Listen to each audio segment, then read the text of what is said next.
Hasta ahora hemos utilizado los objetos de Blender y teníamos por lo tanto nuestra posibilidad de añadir nuestros 3, 4, 5, 6, 7, 8, 10 tipos de objetos y enseguida pues eso se queda bastante corto. Entonces lo que vamos a ver es cómo añadir otros objetos que haya hecho otra gente o nosotros mismos. Y lo vamos a ver cómo coger objetos de otro fichero Blender. Para ello, dentro de archivo, tenemos estos dos de aquí, enlazar o añadir. Vamos a empezar por añadir y luego hablaremos un poquito de enlazar. A la hora de añadir, lo que hay que hacer es añadir cosas de, insisto, de otro archivo de tipo Blender, y de ese archivo se puede añadir cualquier cosa, no solo objetos, también materiales, texturas, sonidos, etcétera. Pero nosotros vamos a ver ahora mismo cómo se añade un objeto. Vamos a decirle añadir, nos saldrá un menú en el que nos dice que dónde está el archivo que nosotros queremos usar. En mi caso está dentro del escritorio, en una carpeta llamada librerías, y dentro de él ya hay varios, pero por ejemplo podemos utilizar pues uno que se llama salón 6 texturas, y aquí nos sale al darle al archivo .blend, lo que nos sale una especie de árbol de directorios en el que nos dice qué es lo que lleva el archivo realmente por dentro. Por dentro nos dice que hay cámaras, que hay grupos de objetos, que hay imágenes, lámparas, etcétera. Pero nos interesa que hay objetos. Aquí nos sale una lista de objetos.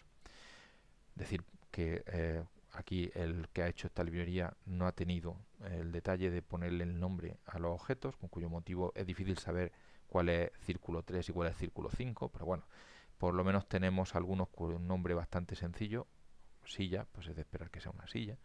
Y si le decimos ahora añadir, pues nos encontramos con que en algún sitio, aquí está, pone en el mismo sitio que estuviera en el otro archivo, aquí tenemos una silla que ahora ya forma parte de nuestra escena y que por tanto podemos mover, es un objeto más y podemos mover en cualquier dirección. Exactamente igual que hemos añadido una silla, pues podemos decir que ahora queremos una mesa que está por aquí, creo.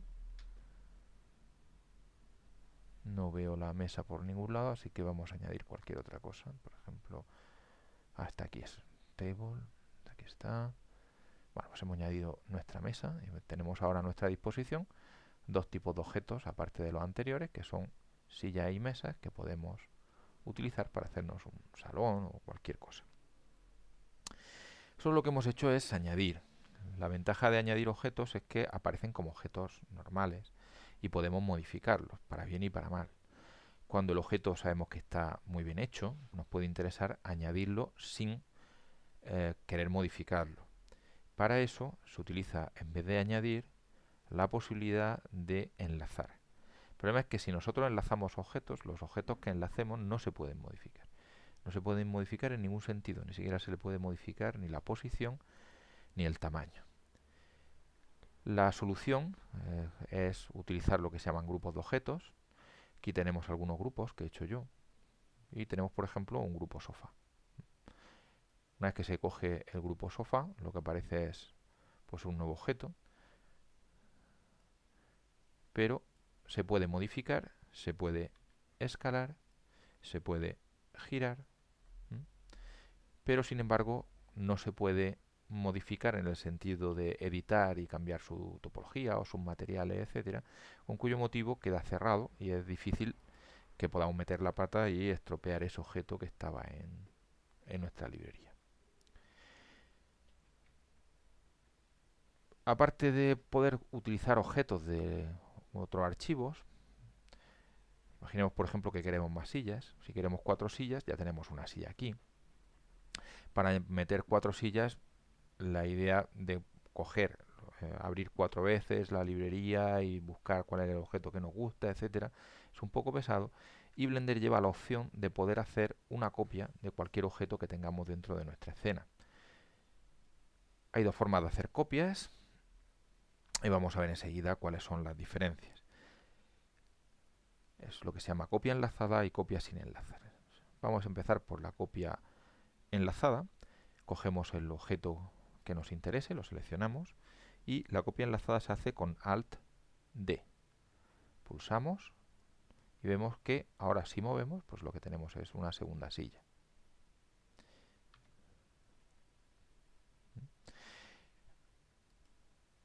¿Por qué se llama copia enlazada? Porque cuando se modifica uno de los objetos, ya veremos más adelante, ahora vamos a ver solamente la idea básica, el otro objeto se modifica de forma automática. Ya veremos cómo se hace esto que voy a hacer yo ahora, pero veremos que cogemos, pasamos a modo edición de objeto y modificamos solo una parte de la silla. Pues si modificamos solo una parte de la silla, se modifican las dos sillas a la vez. Por eso se llaman enlazadas, porque después de haber hecho el duplicado siguen enlazadas y las propiedades de uno son las propiedades del otro. Si se le pone un material a esta silla, automáticamente se le pone a la otra, etcétera.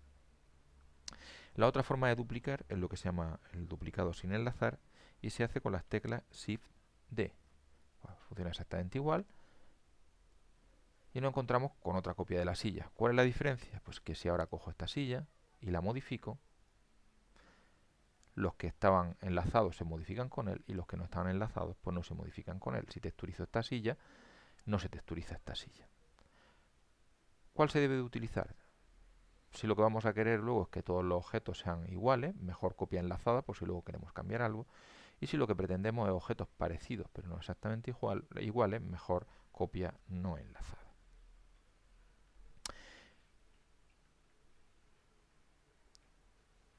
Con respecto a objetos, otro aspecto interesante, sobre todo cuando empiezan a aparecer muchísimos objetos dentro de una escena, es la forma en que se visualiza el objeto dentro de nuestro display. Para modificarlo, tenemos nuestro objeto, nos vamos a la pestaña de objeto y veremos que aquí abajo está nuestro display, que permite ver cómo vemos esto en nuestra escena. Podemos ver el nombre, podemos ver sus ejes, cuáles son su eje X y su Z, por si no nos acordamos que el rojo es el X, etcétera. Podemos verlo no como lo estamos viendo aquí, sino verle también cuáles son las aristas. Podemos decir que solo que queremos ver si es transparente o no, en este caso no aparece nada porque no es transparente.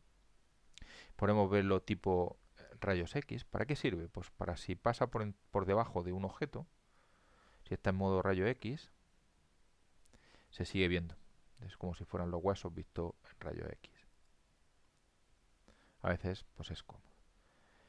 Y finalmente una parte muy interesante es esta de aquí, que es que se puede ver como si fuera solamente la malla, de forma que no estorbe demasiado.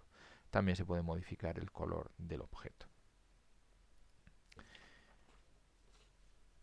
Vamos a terminar con un par de detalles más sobre objetos. En primer lugar, vamos a dejar este como estaba, en modo texturizado, modo normal. Es que cuando queremos, imaginemos que nosotros lo que queremos es hacer una mesa y una silla. Vamos a borrar estas dos sillas, vamos a borrarlas. Vamos a ponernos en modo vista superior. Vamos a coger esta silla, vamos a ponerla aquí. Vamos a hacer un poco más grande, excepto la altura, esta mesa, para dejar sitio para la silla. Vamos a echar esta un poquito para atrás. Vamos a hacer 4 copias de las sillas iguales con el Alt-D. Vamos a girarla.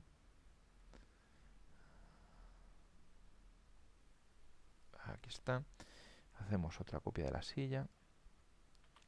La giramos. Hacemos otra copia de la silla. La giramos. Y nos encontramos con una mesa y 4 sillas que queremos utilizar. Entonces nos puede interesar en algún momento no considerar esto como 5 objetos, sino como un solo objeto, para que sea más fácil de manipular, de cambiar el tamaño, etc. Para eso, pues lo que hacemos es unirlos. La forma de unirlos es se van seleccionando y una vez que están todos unidos, todos seleccionados, se le da a Control J de Join, de unir. Y nos sale que en vez de un solo objeto, pues en vez de 5 objetos, tenemos un solo objeto, con cuyo motivo, si ahora yo cambio el tamaño de todo a la vez, o si lo muevo, pues se mueve todo a la vez y me resulta pues más cómodo de manipular. Más adelante veremos cómo estos objetos que se unen también se pueden separar, con cuyo motivo al saber unir y separar objetos pues es más fácil de manipular. Otro aspecto interesante es el hecho de poder emparentar. A veces lo que nos interesa no es exactamente esto, sino que lo que no es exactamente unir, sino que lo que nos interesa es que si yo muevo un objeto, los demás se muevan con él, pero los demás objetos se puedan mover también de forma libre. Vamos a explicar un poquito qué significa esto. Vamos a separar. Ahora ya veremos cómo se hace, pero hemos vuelto a separar nuestro objeto en 5 objetos distintos. Entonces lo que voy a hacer es, en vez de unirlo en un solo objeto, lo que voy a hacer es emparentar los objetos a la mesa. Ya veremos para qué sirve. Selecciono el primero, selecciono el segundo, selecciono el tercero, selecciono el cuarto, selecciono la mesa y en vez de darle a control J de unir, le doy a control P y me dice si quiero hacer que ese sea el padre de los demás, le voy a decir que sí. Y vamos a ver para qué sirve. Si yo ahora cojo la mesa y la muevo, las sillas se mueven con la mesa porque la mesa es el padre, pero yo puedo mover de forma independiente las sillas. O sea, las sillas se mueven con las mesas, pero la mesa no se mueve con la silla. Si pensamos que lo que nos interesa es poner la mesa en algún sitio y después hacer pequeñas modificaciones en las sillas para romper un poco la sensación de uniformidad, pues es justo lo que a nosotros nos interesaba. Si en un momento dado queremos dejar que la mesa deje de ser el padre de esta silla, por ejemplo, pues es en vez del control P, es alt P, clear parent. Vamos a clear parent y ahora ya cuando yo mueva la mesa, la otra silla sí, pero esta ya no, porque la mesa no es padre de esa silla. El último detalle que vamos a ver sobre objetos es que, aunque hemos visto que se pueden introducir nuevos tipos de objetos a partir de librerías, pues muchas veces nos encontramos en internet objetos que nos pueden interesar y que no están dentro de un archivo Blender. Lo típico es que nos vamos a encontrar objetos en formato OBJ o en 3ds y Blender lleva la posibilidad, pues, de importarlos a nuestra escena. ¿Cómo se hace esto? Pues vamos a fichero y le damos a importar. Nos pregunta cuál es el formato, vamos a importar un OBJ. Nos pregunta una vez más dónde está ese OBJ. En mi caso lo he puesto también dentro de mi directorio librerías. Tenemos una copia del robot Asimo. Entonces le damos a importar. Tarda un poquito.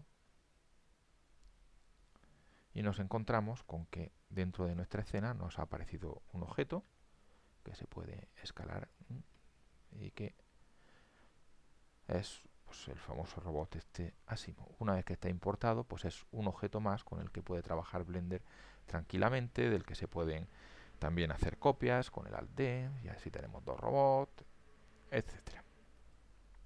Bueno, y esto es todo para la primera parte de este tutorial.